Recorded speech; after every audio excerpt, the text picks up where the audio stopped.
আমি আমার ক্লোজ আত্মীয় স্বজনকে জানি, আম্মা আব্বার কাছ থেকে ছোটবেলাতে শুনে আসছি যে কলেজে যাবে ভাত নাই, ঘরে কোনো ভাত নাই, ক্ষুধায় কাতর, রাতভর রাতে হালকা কিছু খাইছে আর খাওয়া নেই।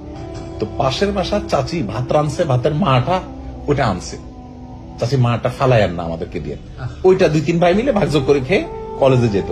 এটা একদিন না, এটা প্রায় দিনের রুটিন হয়ে গেছে তাদের।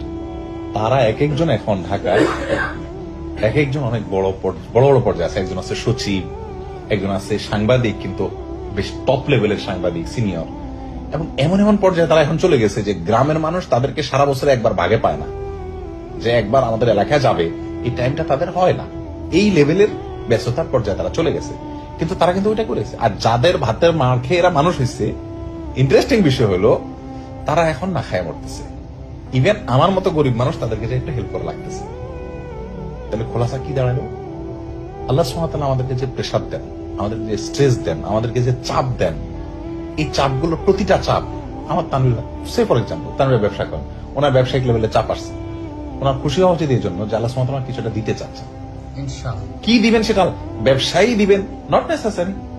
হয়তো ছেলে মেয়েগুলাকে এমন কিছু দিয়ে দিবেন, এমন এক্সট্রাঅর্ডিনারি কিছু করে দিবেন যে উনি কল্পনাও করেন নাই। ধরুন ওনার ছেলেটা যদি এখন সারা ওয়ার্ল্ডের মানে কোন একটা সেক্টরে এমন একটা অবদান রাখে যে বিশাল কিছু, তাহলে ওনার এই ব্যবসার ক্ষতি হইয়া যেটা পাইলো, তার ওটা কি ডিলটা কি খারাপ হলো? Best deal.